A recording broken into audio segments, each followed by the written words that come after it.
Hi నమస్తే అండి. నేను మీ బాల. ఈరోజు మన సెషన్‌లో డైరెక్టివ్స్ అంటే ఏంటో తెలుసుకుందాం. ఓకే.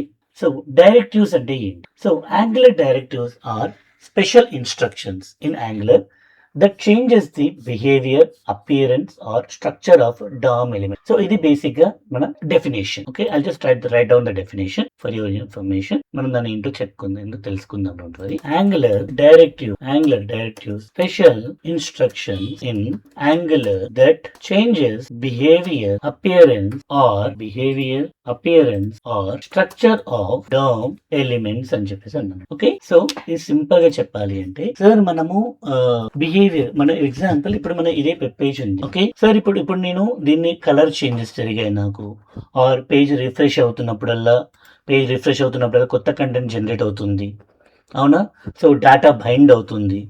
సో ప్రజెంట్ అయితే ఇక్కడ మీ ఈ కంటెంట్ అంతా మీ స్టాటిక్ పేజ్, బట్ మీకు బ్యాక్ ఎండ్ నుంచి వచ్చిన కన్ఫర్మేషన్ పేజ్ కన్ఫర్మ్ కావచ్చు, స్టేటస్ ని బేస్ చేసుకొని మీ డేటా కావచ్చు, ఇవన్నీ కూడా అప్డేట్ అవ్వాలి మనకి, అవునా? అది మీకు లుక్ అండ్ ఫీల్ పరంగా చేంజ్ అవ్వాలి, స్ట్రక్చర్ లో చేంజెస్ కావాలి, అవునా? సో దీన్ని మనము డైరెక్టివ్స్ అంటాం. సో ఇలా చేసే వాటిని మనం డైరెక్టివ్స్. సో మరి వాటిని ఎలా చేయాలి మరి, అవునా? సో ఈ డైరెక్టివ్స్ ని చేయడానికి మనకి 3 వేస్ ఉన్నాయి. ఓకే, ఒకటేమో which is called as మనం 3 types of directives. Structural directives and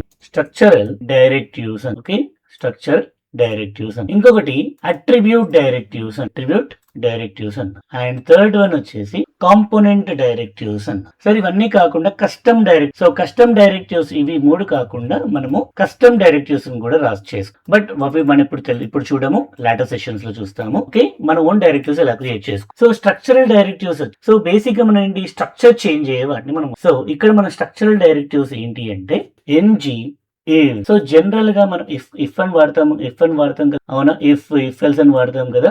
yes, అదే యాంగులర్ లో వచ్చేసరికి మనము *NG if. ఓకే, ఒకవేళ ఫర్ కావాలి అనుకుంటే *NG ఫర్ అని ఉంటాము. And last but not least *NG చెప్పేసాను. Okay, NG for, NGF and NG. So వీటిని మనం స్ట్రక్చరల్ డైరెక్టివ్స్ అంటాం. మరి అట్రిబ్యూట్ డైరెక్టివ్స్ అంటే ఏంటి? సో ఇక్కడ ఏంటి అట్రిబ్యూట్ డైరెక్టివ్ ఏం చేస్తాయండి, మీ బిహేవియర్, అపియరెన్స్ అండ్ బిహేవియర్ ని చేంజ్. అపియరెన్స్ అంటే మీ కలర్ కావచ్చు, స్టేటస్ కావచ్చు, వీటిని చేంజ్. సో మీ కలర్స్ ఇవన్నీ చేంజ్ చేయాలంటే ఏం కావాలి మనకి? బేసిక్ గా మనం క్లాసెస్, స్టైల్స్ వాటితోనే కదండి మనం చేంజ్ చేసేది. సో ఇక్కడ వాటిని మనము NG క్లాస్ అని చెప్పేసి అంటాం. NG class or NG style and last but not least NG model కూడా ఉంటుంది. ఈ 3 వేస్ లో మనము అట్రిబ్యూట్ డైరెక్టరీ హ్యాండిల్ చేయొచ్చు. మరి సరే, మరి ఇవన్నీ బాగానే ఉన్నాయి.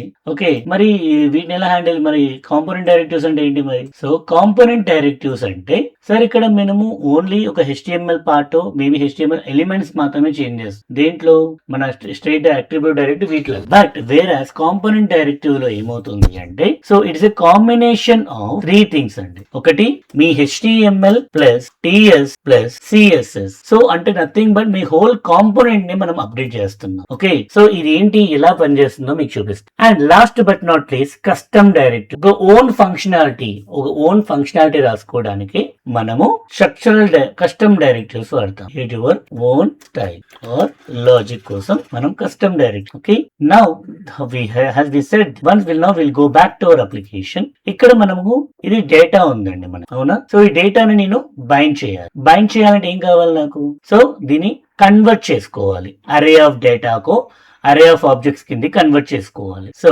దానికోసం నేను ఏం చేస్తాను అంటే I'll go to my data. Okay, I'll create a new variable events any అని చెప్పేసి. సో ఇక్కడ నాకు ఏ టైప్ ఆఫ్ డేటా అనేది నాకు తెలియదు కాబట్టి ఎనీ అని చేసి. ఓకే, నౌ ఈ డేటాని నేను ఇనిషియలైజ్ చేసుకోవాలండి. This dot events is equals to so ఇక్కడ నాకు ఈవెంట్ బై డిఫాల్ట్ డేటా వచ్చిందండి. This is not our exact data. So ఇక్కడ మన ఏంటి ఈవెంట్ నేమ్ ఇక్కడ నుంచే తీసుకుంటున్నాను నేను. Just I'm trying to prepare my data. Okay, next ఏంటి బుకింగ్స్. ఎన్ని బుకింగ్స్ అయినాయి? 15 బుకింగ్స్ అయినాయి. ఓకే, నెక్స్ట్ ఎన్ని సీట్స్ బుక్ అయ్యాయి? ఓకే, సీట్స్ బుక్డ్ సమ్ 40 అన్న. అండ్ నెక్స్ట్ వన్ ఎంత రెవెన్యూ జనరేట్ అయింది నాకు? Some data. In the same వే నేను మిగతా డేటా కూడా ఇచ్చేసాను. Okay, now to make sure that మనకి ఇవి మ్యాచ్ అవ్వడానికి ఇవి సేమ్ నేమ్స్ పెట్టుకుంటాను. ఓకే, ఇది neat. So in the same way నా రీసెంట్ బుకింగ్స్ కూడా పెట్టుకుంటానండి ఇక్కడ నేను. ఓకే, సో బుకింగ్స్ కూడా నేను ఒక ప్రాపర్టీ క్రియేట్ చేయాలి కదా. బుకింగ్స్ కాలన్ ఎనీ అని చెప్పేసి దానికి కూడా ఒక అరే this dot bookings is equals to, so దానికి ఒక ఐడి ఉంది. ఓకే, ఒక యూజర్ ఉన్నాడు. ఓకే, సో ఇక్కడ బుకింగ్ ఐడిని కొంచెం నా స్టైల్లో పెట్టుకుంటాను. Okay, so this is and నా ఈవెంట్ ఏంటి, యూజర్ ఎవరు, ఎన్ని సీట్స్ బుక్ అయినాయి, స్టేటస్ ఏంటి, కన్ఫర్మ్డ్ పెండింగ్ అని చెప్పేసి సేమ్ ఇవే తీసుకో. రైట్, సో ఇప్పుడు దీన్ని నేను డేటా బైండింగ్ చేస్తాను దేంట్లో, నా HTML పేజ్. సో ఇక్కడ నేను ఇక్కడ నాకు మల్టిపుల్ ప్రాపర్టీ మల్టిపుల్ డేటా ఉంది కదా, ఐ కొలాప్స్ ఇట్. నాకు సింగిల్ TR సరిపోతుంది, ఇక్కడ మల్టిపుల్ TRs అవసరం లేదు ఎందుకంటే నేను ఫర్ లూప్ రాస్తాను ఇక్కడ. సో నాకు ఏ రిపీట్ అవ్వాలి, NG ఫర్ అనేది రిపీట్ అవ్వాలి నాకు. Okay, now if you able to see, మీరు అబ్జర్వ్ చేస్తే నాకు డేటా సేవ్ అయిందా. If you able to see నాకు ఎర్రర్ వస్తుంది. NG ఫర్ అనేది దానికి తెలియదు అని చెప్పేసి అంటుంది. ఎందుకంటే మనం యూజ్ చేసేది Angular 12 Angular 20 తర్వాత మనం స్టాండ్ అలోన్ అప్లికేషన్ యూజ్ చేస్తున్నామని. సో దానికి మీరు మీ ఇంపోర్ట్స్ లో మీ NG ఫర్ ఈ స్ట్రక్చరల్ డైరెక్టివ్స్ ఇంప్లిమెంట్ కావాలి అంటే మీరు కామన్ మోడల్ అనే ఒక మాడ్యూల్ ని మీరు ఇంపోర్ట్ చేసి, ఓకే, అప్పుడు మాత్రమే మీకు ఇది ఇంప్లిమెంట్ అవుతుంది. ఏబుల్ టు సీ నాది లోడ్ అవుతుందండి స్క్రీన్. హోప్ నా ఇక్కడ అన్ని కూడా పోయినాయా. ఎస్, ఇక్కడ చూడండి సార్, ఇప్పుడు నా ఏదైతే డేటా బైండ్ చేశానో ఆ డేటా వచ్చేసిందండి ఇక్కడ. ఎస్, సో ఇక్కడ మీరు మీ రూపీ సింబల్ పెట్టుకుందాం. ఓకే, సో ఈ రూపీ సింబల్ ఏంటి, ఎలా పెట్టుకోవచ్చు మనం తర్వాత చూద్దాము. ఇక్కడ నా రూపీ సింబల్ కూడా వచ్చింది. ఓకే, వెళ్ళండి. ఇన్ ద సేమ్ వే నా బుకింగ్స్ కూడా పెట్టుకుందాం. Okay, I add for the my booking as. So same old story అండి. నా హెడర్ ఏం చేంజ్ అవ్వదు, నా బాడీ పార్ట్ లో ఇవి change. Okay, now I change them to, so ఇక్కడ నాకు సక్సెస్ అండ్ ఫెయిల్యూర్స్ అని చెప్పేసి ఒకటి వచ్చిందండి.